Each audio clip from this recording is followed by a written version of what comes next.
This is Revathi. Welcome to అందమైన కథల పొదరిల్లు. నా తను నా ప్రాణం నీకే ఎపిసోడ్ నెంబర్ 254.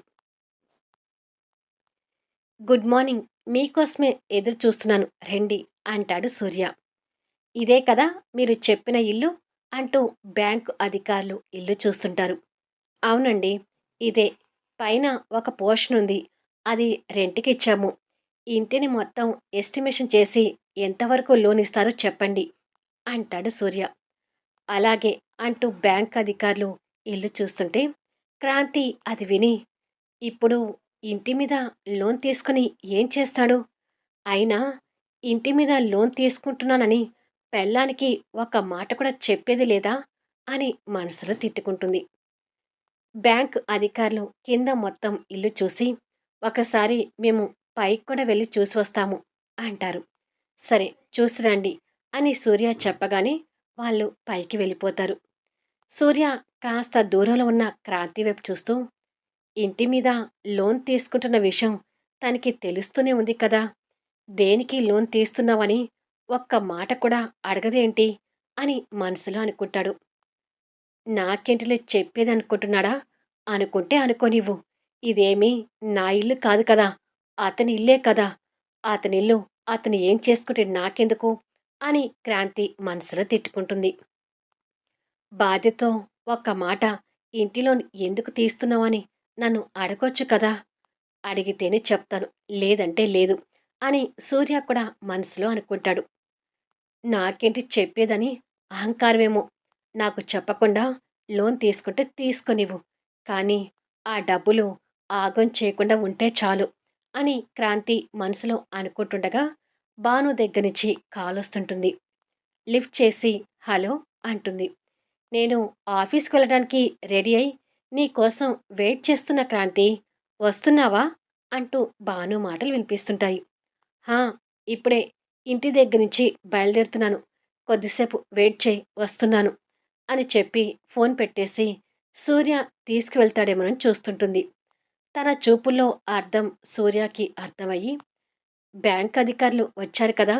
వాళ్ళతో లోన్ గురించి డిస్కషన్ చేసేదుంది. నువ్వు వేరే ఆటోలో భాను ఇంటికి చేరుకొని అక్కడి నుండి ఇద్దరూ వెళ్ళండి అంటాడు.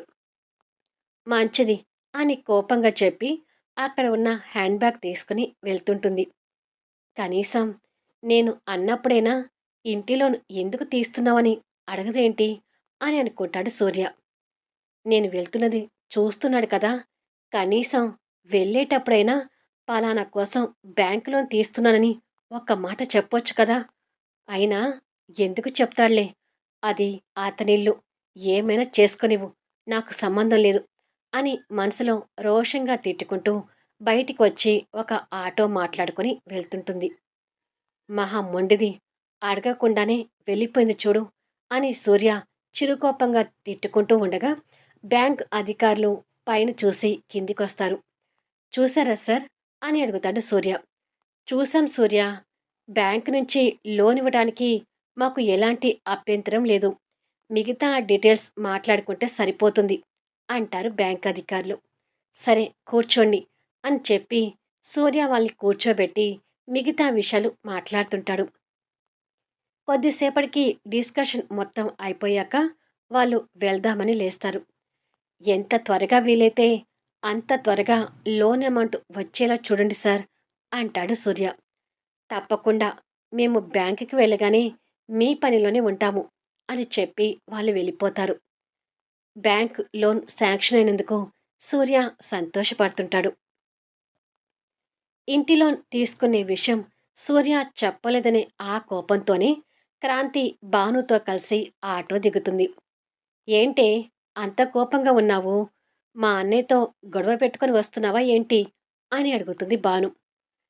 నాకింకా అదే పని అనుకుంటున్నావా? అతనితో గొడవ పెట్టుకోవాల్సిన అవసరం నాకేమీ లేదు అని కోపంగా సూర్య మీద కోపంతో ఆ ఆఫీస్ లోపలికి వస్తుంటుంది. క్రాంతిని చూడగానే ఈశ్వర్ పళ్ళు వికిలిస్తూ ఎదురు వెళ్ళి గుడ్ మార్నింగ్ ప్రిన్సెస్ అంటూ మనసులో అనుకోవాల్సిన ప్రిన్సెస్ని పొరపాటున బయటికంటాడు. అసలే వాడి వేషాలకి ప్రతిరోజు చిరెక్కిపోతున్న క్రాంతి ఇప్పుడు మాత్రం సూర్య మీద ఉన్న కోపాన్ని వాడి చెంప మీద గట్టిగా కొట్టి చూపిస్తుంది. వాడు ఆ దెబ్బకి గింగరాలు తిరుగుతూ అవాక్కై చూస్తుంటే భాను ఆశ్చర్యపోతూ క్రాంతిని చూస్తుంటుంది. ఎవడ్రా ప్రిన్సెస్? హా? ఎవరు ప్రిన్సెస్? అసలు ఏ ఉద్దేశంతో నన్నలా పిలుస్తున్నావు? అంటూ వాడి మీద గయ్యమంటుంది. మొదటిసారి క్రాంతి అలా ర్యాష్‌గా రెస్పాండ్ కావడం చూసి వాడు షాక్ అవుతుంటే, నా పేరు క్రాంతి. Call Kranti madam. అంతకు మించి పిచ్చి పిచ్చి వేషాలు వేసి మాట్లాడావంటే పళ్ళు రాలకొడతాను అంటుంది క్రాంతి ఆవేశంగా. అమ్మో! ఇవాళేంటి మేడం ఇంత కోపంగా ఉన్నారు? అని అడుగుతాడు ఈశ్వర్ మండుతున్న చెంపను పట్టుకొని. నేనేం కోపంగా లేను. రోజులాగానే ఉన్నాను. ఇంటి మీద లోన్ తీసే విషయం సూర్య చెప్పకపోతే నాకేంటి?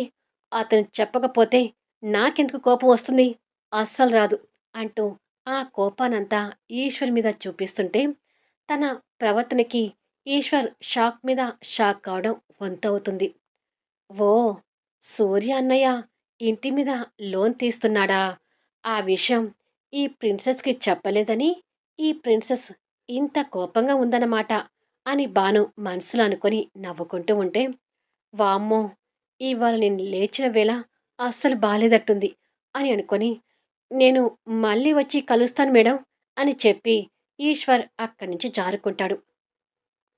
దరిద్రుడు! నేను కోపంగా ఉన్నానంట. నేనెందుకు కోపంగా ఉంటాను? అతని ఇంటి మీద అతను లోన్ తీసుకుంటే నాకెందుకు కోపం వస్తుంది? అని తిట్టుకుంటూ వెళ్ళి సీట్లో కూర్చుంటుంది. హ్మ్.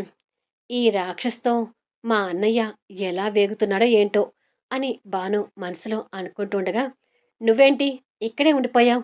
నీ సీట్లోకి వెళ్ళి వర్క్ చూసుకోవచ్చు కదా! అంటుంది అదే కోపంతో. అమ్మో! నువ్వున్న కోపంలో నన్ను కూడా కొట్టినా కొడతావు తల్లి. నేను వెళ్తున్నాను అని చెప్పి భాను అక్కడి నుండి వెళ్ళిపోతుంది. తను కూడా నేను కోపంగా ఉన్నానంటుందేంటి? అసలు నేనెందుకు కోపంగా ఉన్నాను? రోజులాగానే ఉన్నాను కదా! అంటూ ముందల ఉన్న పెన్ను తీసుకొని ఆ కోపంలో గట్టిగా విరగ్గొడుతుంది. అనుకోకుండా కళ్యాణ్ అప్పుడే అక్కడికొచ్చి తన కోపాన్ని పెన్ను మీద చూపించడం చూస్తాడు. తను అలా ఉండటం చూసి దగ్గరికొచ్చి క్రాంతి అని పిలుస్తాడు.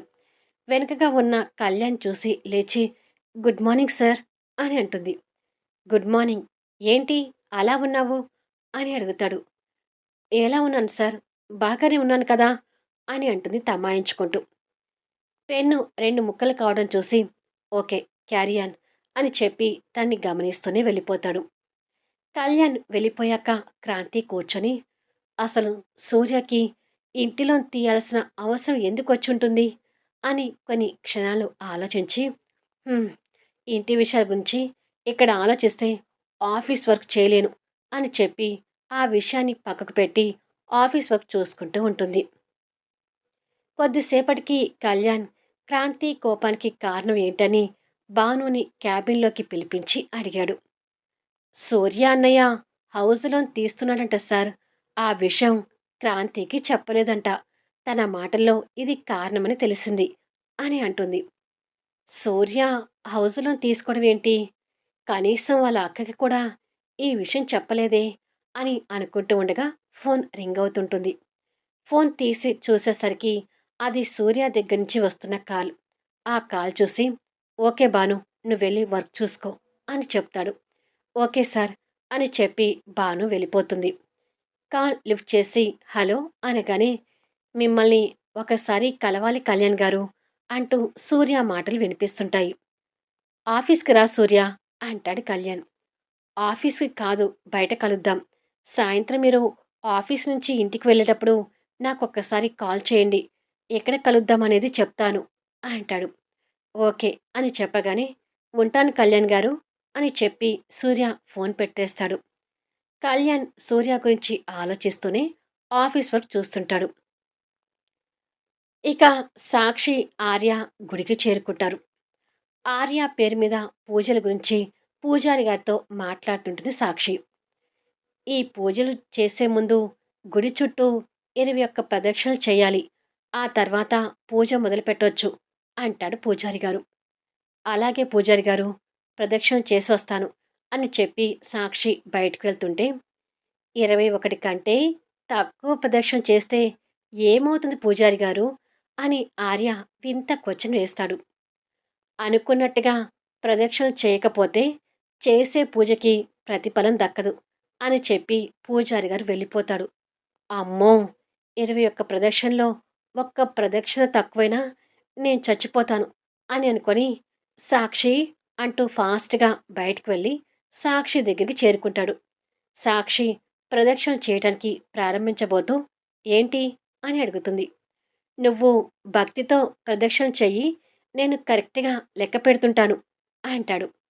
మంచిది అని చెప్పి ఆ దేవుడికి నమస్కరించు గు గుడి చుట్టూ ప్రదక్షిణలు చేయటం ప్రారంభిస్తే ఆర్య అక్కడ కూర్చొని జాగ్రత్తగా ప్రదక్షిణలు లెక్క పెడుతుంటాడు. మరి కొద్దిసేపటికి సాక్షి ప్రదక్షిణలు పూర్తి చేసి ఆర్యతో కలిసి హోమం పక్కన కూర్చొని పూజారి గారు చెప్పినట్టుగా పూజలు చేస్తుంటుంది. జాగ్రత్తగా పూజలు చేయి సాక్షి, నా ఆయుషు నీ మీదనే ఆధారపడి ఉంది అంటాడు ఆర్య.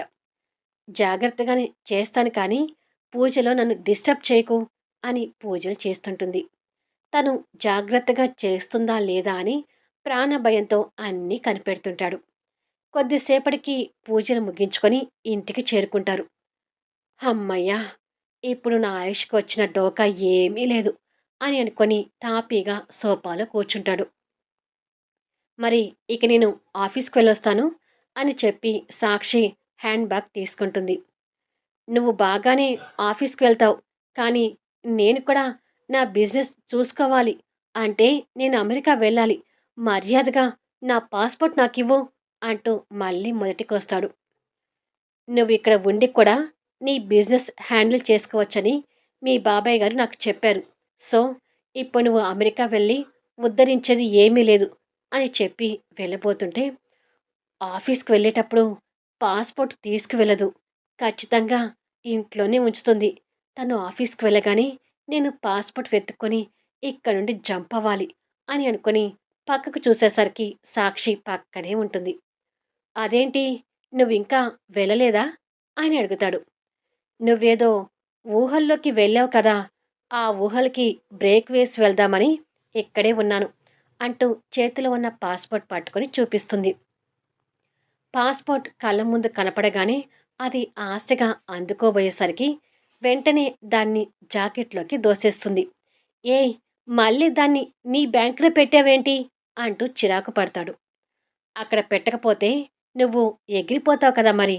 అందుకే అక్కడ పెట్టుకొని వెళ్ళిపోతున్నాను. బాయ్ అని చెప్పి వెళ్ళిపోతుంది. దొంగ మొహంది.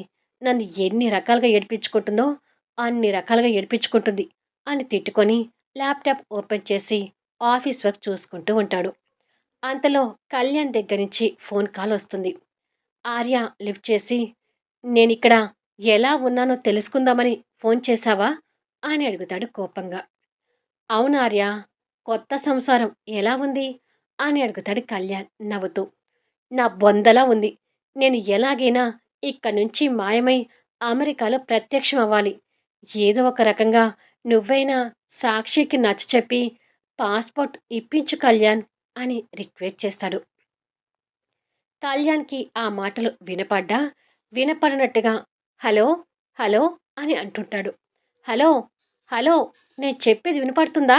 అని ఆర్య రెట్టించి చెప్తుంటే, అస్సలు వినపడడం లేదు ఆర్య. ఇక్కడ సిగ్నల్ కరెక్ట్‌గా లేదు. ఉంటాను. బాయ్ అని చెప్పి ఫోన్ పెట్టేస్తాడు. హ్మ్. నువ్వు నాకు సహాయం చేస్తావనుకోవడం నా పొరపాటు. అనవసరంగా ఈ సాక్షి దగ్గర ఇరుక్కుపోయాను అని అనుకుంటాడు. మళ్ళీ నెక్స్ట్ వీడియోలో కలుద్దాం. అద్భుతమైన కథనంతో ఆసక్తికరంగా సాగిపోయే కథా వీడియోస్ని మిస్ కాకుండా చూడండి. కథ నచ్చితే లైక్ చేయండి, కామెంట్ షేర్ చేయండి, సబ్స్క్రైబ్ చేసుకొని ఛానల్ షేర్ చేస్తూ సపోర్ట్ చేయండి. Thanks for listening.